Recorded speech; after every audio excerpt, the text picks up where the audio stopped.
But why are we covering monster slaughter for our last game? That seems like a weird choice. Seriously? Hi, I'm Gruffus, welcome to Puppet Tabletop, and today we're going to be taking a look at Monster Slaughter. This was Mortimer's idea, wasn't it?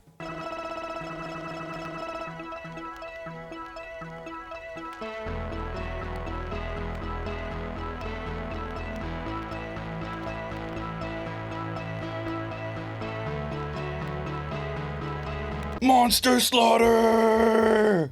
Sheesh, could they have picked a more edgelord name than Monster Slaughter? It sounds like a generic name for a bad death metal band. I mean, they even put a choking warning on the front of the box, sheesh. Anyways, in Monster Slaughter, 2 to 5 players are going to be taking on the role of a family of monsters who, you guessed it, they want to slaughter. There's a bunch of college students having a party at a cabin in the woods, and that means that for you and your family, meat's back on the menu. The setup for this game takes frickin' ages, so I'm just gonna skim over it real quick. Basically, step 1 is setting up this cabin that you see in front of you. You gotta build the walls, you gotta place all the doors. It's like a really boring version of Legos. Then each player picks the monster family that they wanna be. You've got your werewolves, your vampires, your aliens, and a handful of other monsters. Then you're gonna shuffle a bunch of item and action cards together and separate them into piles representing each of the rooms in the cabin. Then you'll hide one of the 5 party guests on top of each of those piles. Lastly, the players need to plan for the slaughter ahead. Each player has tiles representing each of the party guests. They each secretly decide the order that they think the guests will be consumed in, and then they designate one of those guests as their favorite meal. Once that extremely abbreviated version of the setup is done, the game begins. I just want to mention that the game comes with a built-in optional expansion for this thing called the tool shed. It's a separate room that you set up outside of the cabin. We're not going to be using that here, so if you're familiar with the game and you don't see the tool shed, that's why. As the monsters, you're going to be starting the game outside of the cabin. Then, each round you'll be activating one of your monsters. Each of your family members has a different number of actions that they can take, and a number of dice that they roll when taking certain actions. Oh my gosh, do you guys hear that in the background? Those landscapers are going ham right now. So anyways, in addition to the number of actions you take and the number of dice you roll, each family of monsters also has a different special ability. During your activation, you'll be able to spend your actions breaking through doors, searching for party guests and items, scaring non-hidden guests, and attacking them. All the doors you break during your turn are going to be worth points at the end of the game. And every hit on a party guest deals 1 damage to them and gives you a chunk of flesh, which, you guessed it, it's worth points at the end of the game. So the game will go through a series of rounds this way, with each player activating a new member of their family each round. They'll continue smashing through doors, collecting flesh, and trying to feast on the partygoers. However, the victims aren't completely defenseless. Every time you attempt to attack one, the other players around the table will have the option to spend an item card from their hand to allow the victim to defend themselves. If a card is spent this way, then that player rolls the number of victim dice indicated on that card and cancels one of the monster's hits for every success that they get. And if the victim ever rolls more successes than the monster, not only does the victim not take damage, but they push the monster out of the cabin. If the victim ever ends up alone in the room, they're removed from the board and their character is shuffled back into that room's deck.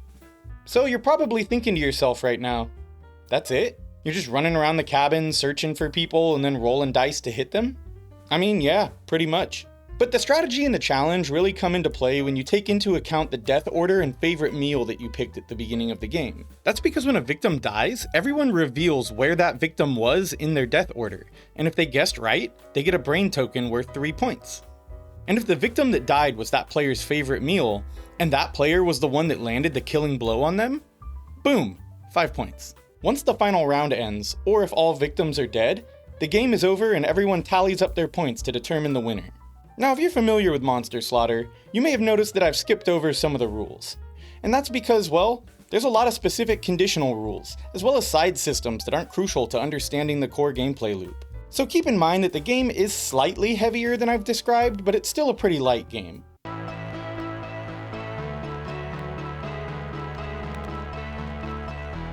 So, what did I like about this big boy? Well, it's just a wacky time. Every time you play it, people are just making jokes about Baby monsters breaking through doors, mama monsters stomping someone out next to the toilet, and daddy monsters getting flung out of the cabin windows by cheerleaders and stoners. It's one of those games that as long as you're not taking it too serious, it's really easy to just let loose and enjoy it. I also really appreciate that once the game is set up, it's really easy to get into the flow of how everything works. There's only a handful of actions that you're ever going to be taking on your turn, and they're all pretty situational, so it's really hard to get analysis paralysis in this game. I also want to give a shout out to the components here because man, they're really good quality.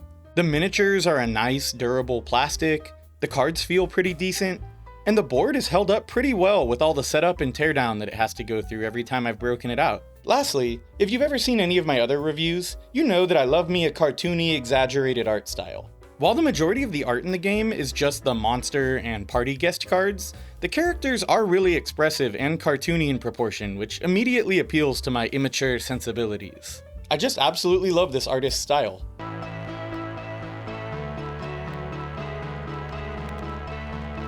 So, what did I not like? Unfortunately, this game does have some pretty big issues.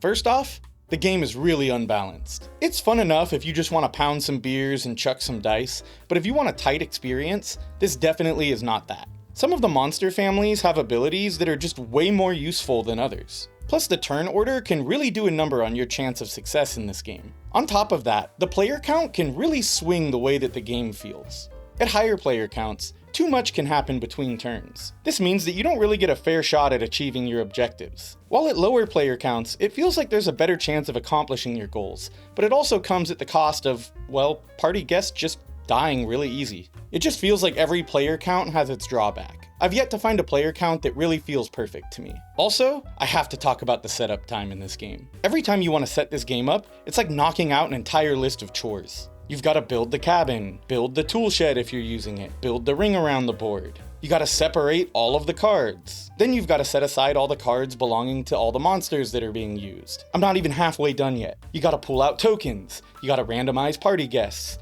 You got to pull out minis. You got to fish for trap cards. And even after this, I'm still not even halfway done. If the game lasted longer, or was easier to reset after a single playthrough, then this setup wouldn't be so frustrating, but holy crap. It's a lot. I mean, there's just so much setup you have to go through before you can even get to the rules teach. It's maddening. The actual gameplay portion really only lasts for about an hour, but the setup usually takes me about 30 minutes minimum. It's one of those games where if you're going to include it in your game night, you really need this to be the first game that you play so that you can have it set up before everybody gets there. And we've arrived at my final complaint. It's box time!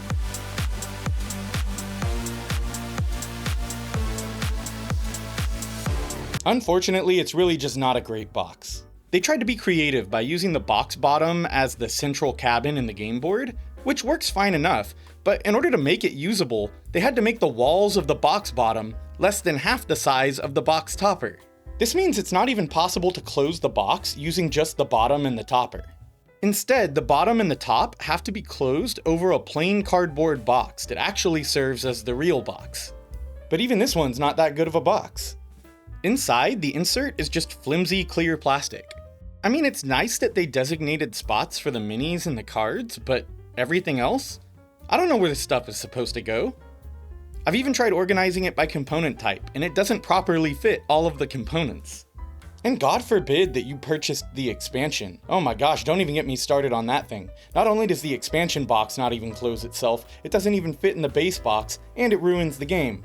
Anyway, I'm going on a tangent. I don't want to be too harsh because I know somebody did take the time to actually make this thing, so I don't want to just sit here and grill it, but I don't know. It somehow just feels over-engineered and under-engineered at the same time. I feel like it was neither the box we needed, nor the box that we deserved.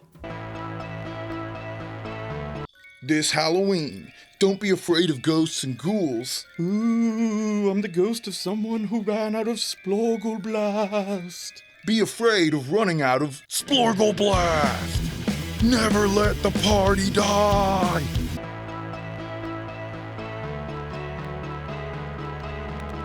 Now for the solo mode review, please welcome our resident solo reviewer, Mortimer. Hey, Gruffus. How's the solo mode? There is no solo mode. Thank you, Mortimer. You know, every time you ask me to do this, I die a little bit inside. You know that, right?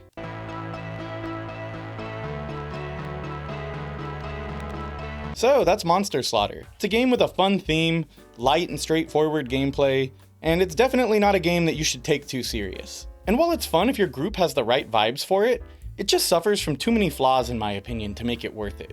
I mean, it is a really great Halloween game, but in all honesty, that's the only reason I even have it in my collection. It gets played a small handful of times in October, and then returns to my shelf to collect dust. So yeah, that's a kind of anticlimactic ending for the review. Well, that's gonna do it for this one. As always, thanks for watching, and remember to shop at your local board game store if you can.